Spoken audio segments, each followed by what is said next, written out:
우리가 살아가는 동안에 참 하나님 앞에 그렇게 기도하는데 또 하나님의 뜻대로 살려고 애쓰는데 하나님 앞에 내 마음을 쏟아 넣는데 하나님께서 도저히 응답하지 않으시는 거예요. 하나님께서 침묵하고 계실 때가 있는 것을 종종 느낄 때가 있습니다. 도대체 하나님은 왜 내가 기도하는데 말씀해 주시지 않나? 왜 응답하시지 않나? 나를 무시하시나? 아니면 나를 잊으셨나? 또 심지어는 나를 버리셨나? 하는 그런 생각을 들 때도 있을 때가 우리는 가끔가다 있을 수도 있습니다. 이것을 가리켜서 하나님의 침묵이라고 얘기하죠. 왜 하나님께서는 저렇게 입 딱 다물고 침묵하실까? 내 부르짖음과 내 고통을 하나님 돌아보시지 않나 하는 그런 생각을 가질 때가 있죠. 오늘 본문에도 다윗이 오늘 이 시편을 쓰는데 무슨 이유인지 모르지만 하나님께서 침묵하시는 거예요. 부르짖어도 응답이 없는 거예요. 그래서 4번이나 하나님 도대체 어느 때까지입니까? 어느 때까지입니까? 하는 말씀이 1절과 2절 짧은 절 사이에 4번이나 나오는 것을 보게 됩니다. 혹시 여러분들 가운데 그런 분들이 있나요? 하나님 도대체 어느 때까지 기다려야 됩니까? 어느 때까지 하나님께서 응답하실 겁니까? 이런 부르짖음, 다윗의 마음을 한번 돌아보십시다. 한번 여러분 1절, 2절 한번 같이 보겠습니다. 다시 한번 소리내어서 시작. 여호와여 어느 때까지니까 나를 영원히 잊으시나이까? 주의 얼굴을 나에게서 어느 때까지 숨기시겠나이까? 나의 영혼이 번민하고 종일토록 마음에 근심하기를 어느 때까지 하오며 내 원수가 나를 치며 자랑하기를 어느 때까지 하리이까? 참 하나님 언제까지 잊으시겠어요? 언제까지 나의 하나님께서 내게 이 얼굴을 숨기시겠습니까? 하나님 내 영혼이 번민하고 근심하는 것 어느 때까지 하도록 하시겠습니까?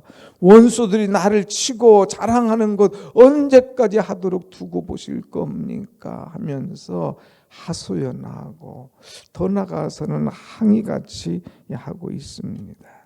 이것은 하나님께서 왜 침묵하고 계실까에 대한 이제 기도를 하고 있는 것이죠. 왜 하나님께서는 이 침묵하고 계실까? 왜 하나님께서 응답하지 않으실까?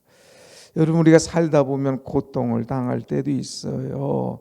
기도의 문제가 풀리지 않아서 답답할 때가 있어요.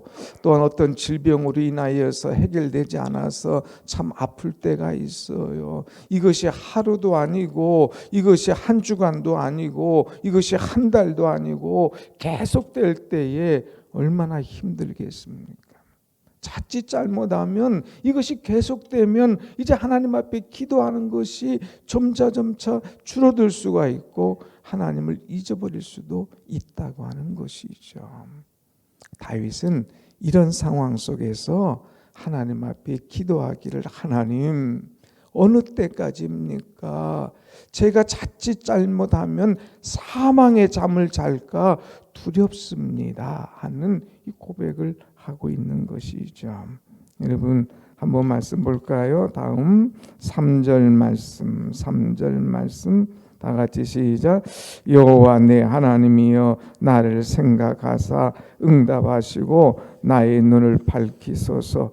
두렵건대 내가 사망의 잠을 잘까 하오며 그랬어요. 여기 사망의 잠을 잘까 하오며 라고 하는 말씀은 하나님 내가 자포자기할까 봐 두렵습니다. 하나님 내가 이제 내 영적인 모든 것들이 상실될까 봐 두렵습니다. 하나님 나를 생각하사 이제 나의 기도를 들으시고 하나님 일어나셔서 내게 소망을 주시옵소서 하는 그런 기도를 드리고 있습니다. 하나님 나를 생각하시고 응답하여 주시고 나의 눈을 밝혀 주옵소서. 내가 사망의 잠을 잘까 두렵사옵나이다 하고 기도하고 있어요. 여러분, 이제 자꾸 이 기도의 응답이 늦어지고 하나님께서 침묵하시면 우리가 스스로 자포자기하기가 쉽습니다. 우리가 자꾸 어두운 가운데 빠져가고 내 신앙이 흔들리기가 쉽습니다. 그래도 우리는 염려하지 말아야 돼요. 이제 자포자기하거나 낙심하거나 주저앉거나 포기해서는 안 된다고 하는 거예요. 사망의 잠을 잘까 두려울 것 같은 그런 생각이 내게 온다 할지라도 우리는 늘 이 잠을 자지 않고 깨어서 천국을 바라보며 하나님 앞에 소망을 두며 믿음을 가지고 달려가야 된다고 하는 것이죠. 사망의 잠을 자면 아무것도 생각이 나지 않아요. 그런데 사망의 잠은 더한 것이죠. 우리가 어렵다고 하나님께서 더 이상 돌보시지 않는다고 포기하거나 낙심하거나 사망의 잠을 잘 것이 아니다고 하는 것. 오히려 다윗도 너무 하나님 어느 때까지입니까? 어느 때입니까? 기다리다 지쳐서 하나님 내가 잘못하면 사망의 잠을 잘까 두렵습니다 하면서 자기의 심정을 있는 그대로 호소하는 것을 보게 됩니다. 여러분 가운데서도 이런 어려움과 답답함이 있으면 사망의 잠을 자지 않도록 늘 깨어서 자신의 영적 관리를 잘할 수 있는 여러분들의 신앙이 되시기를 축원합니다. 아멘. 두 번째는 내가 이 어느 때까지 하나님께서 침묵하시고 응답하지 아니하실 때에 우리가 조심할 일이 있는데 그것은 뭐냐? 하나님의 영광을 가리지 않도록 해야 된다고 하는 거예요. 한번 다음 4절 말씀 보겠습니다. 4절 두렵건대 나의 원수가 이르기를 내가 그를 이겼다 할까 하오며 내가 흔들릴 때에 나의 대적들이 기뻐할까 하나이다. 하나님, 제가 두려운 것이 있습니다. 하나님께서 침묵하시고 하나님께서 응답 안 하시고 어느 때까지 숨어 계시면 나의 대적들이 날뛰게 되는 것, 나의 대적들이 야 내가 그를 이겼다, 나의 대적들이 야 이제 저 사람은 사망의 잠을 자고 신앙 포기했다 이렇게 춤을 출까, 그것이 두렵습니다. 하나님, 내가 사망의 잠을 자지 않도록, 하나님 대적들이 나로 하여금 이제 승리의 쾌가를 부르지 않도록, 그래서 하나님의 영광이 이제 가려지지 않도록 하나님 나를 붙잡아 주시옵소서 하는 이런 기도를 드리고 있습니다. 다윗은요, 나는 하나님의 자녀다. 그런데 내가 대적들에게 조롱당하는 걸 원하지 않는다. 나는 하나님의 자녀다. 대적들이 나로 하여금 막 춤을 추는 일을 나는 원하지 않는다. 하나님께서만 영광 받으셔야지 대적들이 야 너 하나님 기도해도 소용없지, 너 별 볼 일 없어 하면서 이제 춤추지 않도록, 하나님의 영광을 제가 가리우지 않도록 하나님 나를 돌아보시옵소서 하는 간절한 기도를 하고 있는 거예요.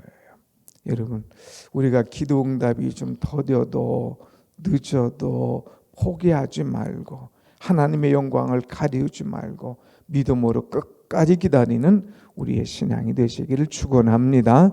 아멘. 자, 그러면서 이제 다윗은 이제 긍정적으로 이 모두가 바뀝니다. 그것이 뭐냐? 5절 말씀을 한번 볼까요? 5절 시작. 나는 오직 주의 사랑을 의지하여 싸우니 나의 마음은 주의 구원을 기뻐하리이다. 나는 오직 주의 사랑을 의지하여 싸우니. 다윗이 이 어려운 중에도 이 낙심할 그런 수밖에 없는 그런 지경에 이르렀음에도 불구하고 그는 하나님을 의지한다 하는 이런 강력한 신앙을 갖고 있어요. 하나님의 사랑을 믿었습니다. 이날까지 나와 함께 하시는 하나님, 그분이 나를 붙드실 것이라는 확신을 가지고 하나님을 의지했어요. 그래서 내가 낙심하기를 원하지 않습니다 하면서 낙심하지 않는 그런 신앙. 특별히 하나님께서 나를 구원해 주셨지 않습니까? 그 구원의 은혜가 내게 계속될 줄로 믿습니다는 확신에 찬 기도를 하고 있다고 하는 것이죠. 여러분, 다시 한번 여러분 부탁합니다. 신앙생활하는 동안에 낙심될 일, 기도 응답이 자꾸 지체되는 일, 하나님께서 침묵하시고 나의 기도를 들으시지 않는 것 같다 할지라도 낙심하거나 포기함이 아니라 이날까지 나와 함께 하신 하나님, 그분을 생각하면서 그 하나님을 의지하면서 하나님을 붙잡으면서 나를 구원하신 하나님, 과거의 하나님이 아니라 오늘 현재도 나와 함께 하시고 미래도 나를 이끌어 가실 것을 확신하면서 하나님만을 의지하며 믿음으로 달려가는 여러분이 되시기를 축원합니다. 아멘. 전적으로 하나님을 신뢰하면서 의지하는 신앙, 이것이 너무나 귀한 것이죠. 그래서 이 고난과 연단, 이거 다 내 신앙 성숙을 위한 거야. 이거 하나님께서 기다리게 하시는 훈련이야. 하나님은 잠깐 내가 어떻게 이런 때도 내 신앙이 흔들리지 않는가 나를 보시고 지금도 감찰하시는 하나님이시야. 어제 말씀한 대로 하나님은 나를 늘 통찰하시고 감찰하시는 이 하나님. 이제 흙도가니 속에서 이제 도가니 속에서 이 그 풀무불 속에서 7번 넣었다가 빼시면서도 나를 단련시키시는 이 하나님, 그 하나님께서 내 신앙 성숙을 기다리시는다는 이런 확신을 가지고 믿음으로 달려가야 된다고 하는 것입니다. 그래서 이 시편 기자는 그런 신앙을 가지고 하나님을 찬송했어요. 이런 어려운 중에도 낙심하지 않고 늘 찬송한 모습을 보게 되지요. 그래서 마지막으로 6절 말씀을 한번 같이 보겠습니다. 6절 시작. 내가 여호와를 찬송하리니 이는 주께서 내게 은덕을 베푸심이로다. 아멘. 내가 여호와를 찬송하겠다. 이런 어려운 중에도 내가 전적으로 하나님만 신뢰하고 의지하겠다, 붙잡겠다 뿐만 아니라 더 나아가서 나는 하나님을 찬송하겠다. 하나님께서 내가 찬송할 때에 나를 후대케 하실 것이다. 여기 보니까 내게 은덕을 베풀어 주실 것이다 하는 이런 확신을 갖고 있습니다.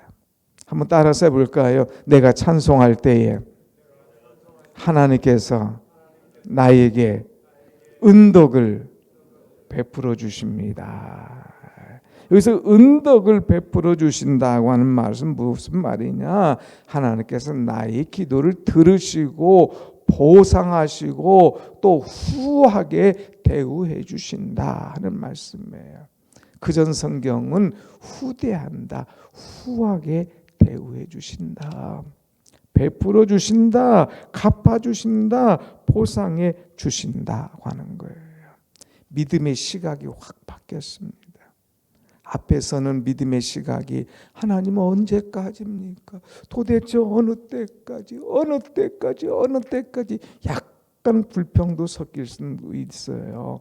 약간 염려와 낙심과 사망의 잠을 잘까 두렵다고 하면서 고민스러운 이야기를 하고 있습니다. 부정적인 눈을 가지고 살짝 들여다보고 있는 것인데 이제는 완전히 긍정적인 눈으로 바뀐 거예요. 나는 하나님만 의지하겠습니다. 나는 하나님만을 바라보고 찬송하겠습니다. 긍정적으로 바뀌면서 그리할 때에 하나님께서 내게 은덕을 베푸실 것입니다 하는 믿음을 갖고 고백하는 것을 우리는 보게 됩니다. 그래서 그의 염려와 근심이 기쁨과 찬양으로 바뀌어졌다고 하는 것이죠. 여러분, 염려하는 것 있습니까? 기도 응답이 안 와서 불안한 것 있습니까? 끊임없이 믿음을 가지고 찬송하며 깊은 바다에서 참 헤엄치고 깊은 바다를 향하여서 날마다 노를 젓고 나갈 때에 하나님께서 열어주시는 놀라운 축복을, 은혜의 결과를 얻게 될 줄로 믿습니다. 아멘. 그래서 오늘 찬송에 보면 많은 사람이 얕은 물가에서 이제 허우적거립니다. 막 파도 보고 마음이 조아려서 어쩔 줄 모릅니다. 그러나 자 곧 가라, 이제 곧 가라, 은혜의 바다를 향해서 곧 내 노를 저 깊은 데로 가라, 망망한 바다로 깊은 데로 들어가라. 염려하지 말고 찰싹거리고 출렁이는 것만 보고 걱정하지 말고 은혜의 바다로 가라, 깊은 기도에 들어가라 하는 것을 우리에게 강조하고 있죠. 6월입니다. 여러분, 기도를 또 새롭게 시작하면서 하나님께서 분명히 내게 은덕을 베풀어 주실 것이다. 하나님께서 분명히 나에게 참 갚아주시고 보상하시고 후하게 대우해 주실 것이라고 하는 믿음을 가지고 찬송하면서 이 6월을 아름답게 은혜 가운데 보내는 여러분이 되시길 축원합니다. 아멘. 기도하십시다.